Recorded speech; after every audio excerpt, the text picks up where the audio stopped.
श्री स्वामी समर्थ. मी प्रियांका. आज आपण पाहणार आहोत स्वामी चरित्र सारामृत पारायण कसे करावे, पारायण म्हणजे काय याबद्दल संपूर्ण माहिती व अटी पाहणार आहोत. दत्त जयंती, श्री अक्कलकोट स्वामी समर्थ प्रकट दिन, शेगाव गजानन महाराज प्रकट दिन यावेळी हमखास आपण पारायण करतो. पारायण काय असते, पारायण का करावे, पारायण केल्याने काय मिळते आणि विशिष्ट संतचरित्रांचेच पारायण का करावे या सर्व प्रश्नांची उत्तरे मी तुम्हाला या व्हिडिओमधून देणार आहे. व्हिडिओ शेवटपर्यंत नक्की बघा. स्वामीचरित्र पारायण करण्यासाठी तुमच्याकडे स्वामीचरित्र सारामृत पोथी असणं आवश्यक आहे.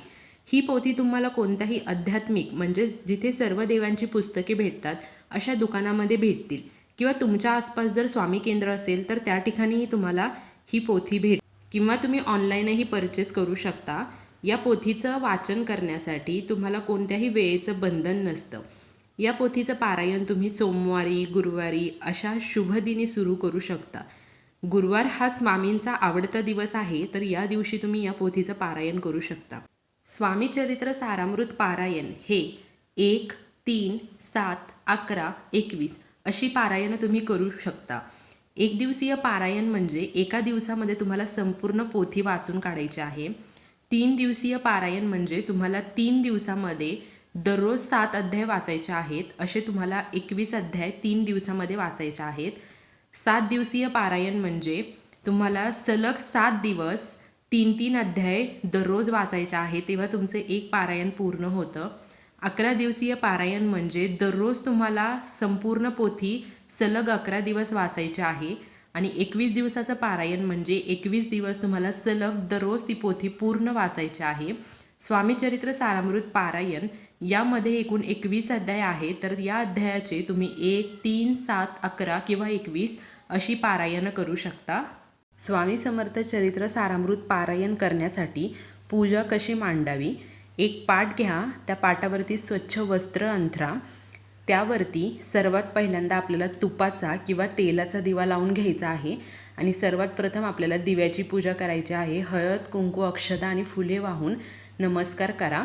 त्यानंतर तुम्ही स्वामींची मूर्ती घ्या, त्याचा पंचामृताने अभिषेक करून ती स्वच्छ पुसून स्वामींना अष्टगंध, अक्षदा आणि फुले अर्पण करा. आणि तुमच्याकडे जर मूर्ती नसेल तर तुम्ही स्वामींचा फोटो घ्या, तो स्वच्छ पुसून त्यालाही तुम्ही अष्टगंध, अक्षदा, फुले वाहून त्याची पूजा करा. त्यानंतर तुम्ही स्वामीचरित्र सारामृतची जी पोथी आहे ती त्याच्या समोर ठेवा. पोथीचीही तुम्ही हळद, कुंकू, अक्षदा, फुले वाहून पूजा करा. धूप, दीप, अगरबत्ती लावा.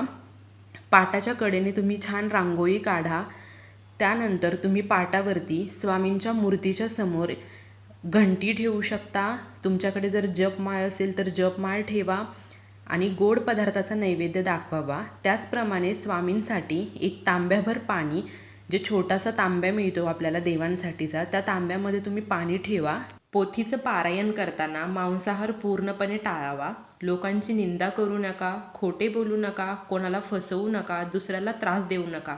जर तुम्ही यातलं काहीही केलं तर तुम्ही या पारायणाचं पुण्य तुम्हाला मिळणार नाही आणि स्वामी तुम्हाला कधीही आशीर्वाद देणार नाही.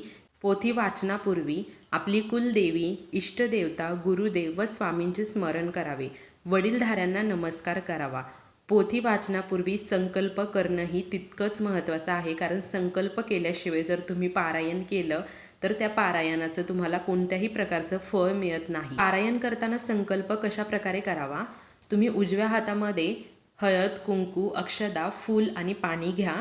तुम्ही तुमचं नाव, गोत्र, जर तुम्हाला गोत्र माहीत नसेल तर तुम्ही काश्यप म्हणा. तुमची जन्मतारीख, तुम्ही कुठे राहता याचा उल्लेख करा. तुम्ही हे जे पारायण आहे ते किती दिवसांसाठी करत आहात आणि हे पारायण करण्यामागे तुमचा काय उद्देश आहे हे तुम्ही स्वामींना सांगा. हे पारायण निर्विघ्नपणे पूर्ण होऊ देत अशी स्वामींकडे तुम्ही प्रार्थना करा आणि तुमची जी पण इच्छा आहे ती तुम्ही त्या ठिकाणी बोला आणि हे पाणी ताम्हनात सोडा. नंतर हे पाणी तुळशीला घाला. स्वामी समर्थ चरित्र सारामृत अध्याय वाचण्यापूर्वी आपल्याला श्री स्वामी समर्थ या मंत्राचा 1, 3, 5, 7, 11 किंवा 21 माळ जाप करायचा आहे. तुम्ही तुमच्या इच्छेनुसार संकल्प घेताना स्वामींना सांगा की मी 1 माळ जाप करेन, 3 माळ जाप करेन किंवा तुमच्या इच्छेनुसार. तर सगळ्यात पहिल्यांदा तुम्हाला तुम्ही जर ठरवलं असेल तर 1 माळ जाप करा. त्याच्यानंतर तुम्हाला 11 वेळा तारक मंत्र म्हणायचा आहे. त्याच्यानंतर तुम्हाला 21 वेळा गायत्री मंत्र म्हणायचा आहे आणि मग तुम्ही 1 ते 21 अध्याय वाचून त्याच्यानंतर तुम्ही आरती करा आणि स्वामींना नैवेद्य दाखवा. स्वामींना मुजरा करायला विसरू नका. आसनावर बसूनच पारायण करावे. स्वामींना आणि पोथीला वंदन करून पारायणाला सुरुवात करावी. पूर्ण वाचन झाल्याशिवाय मध्ये उठू नये, कोणाशी बोलू नये. वाचन झाल्यावरती आरती करावी, त्यानंतर नैवेद्य दाखवावा. वाचनाची वेळ तुम्ही फिक्स ठेवा. म्हणजे जर आज तुम्ही 8 वाजता वाचायला बसलेला आहात तर उद्याही तुम्ही 8 वाजताच वाचा. पारायण केल्यावरती काय मिळते तर पारायण हे काही मिळण्यासाठी करायचं नसतं, पण पारायण करून आपली जी इच्छा आहे ती आपण स्वामींपर्यंत पोहोचवू शकतो. स्वामी आपल्याला जे योग्य आहे तेच देतात, पण आपण फक्त संकल्परूपी आपली जी इच्छा आहे ती स्वामींपुढे मांडत असतो. त्यासाठी आपण पारायण करायला हवं. पारायण म्हणजे काय? अहंकार, गर्व या सर्व गोष्टींचा त्याग करून चित्तवृत्ती फक्त ईश्वराकडे वळणे म्हणजे पारायण करणे. पारायण का करावे असा प्रश्न आपल्या मनामध्ये येतो. आपण आपली जी काही इच्छा आहे ती स्वामींपर्यंत पोहोचवण्यासाठी आपण संकल्प घेतो आणि तो संकल्प पूर्ण करतो, तेव्हा आपलं पारायण पूर्ण होतं आणि आपला जो संकल्प आहे तो स्वामींपर्यंत पोहोचतो. त्या संकल्पाची स्वामी नक्कीच दखल घेतात, म्हणून आपल्याला पारायण करावे लागते आणि त्यासाठीच पारायण करावे. पारायण केल्यामुळे आपल्या घरातील वातावरण मंगलमय, प्रसन्न आणि शुद्ध होते. पारायण पूर्ण झाल्यानंतर स्वामींच्या आवडते बेसन लाडू असतील, कांद्याची भजी असतील किंवा इतर कोणत्याही गोडाच्या पदार्थाचा नैवेद्य स्वामींना दाखवावा.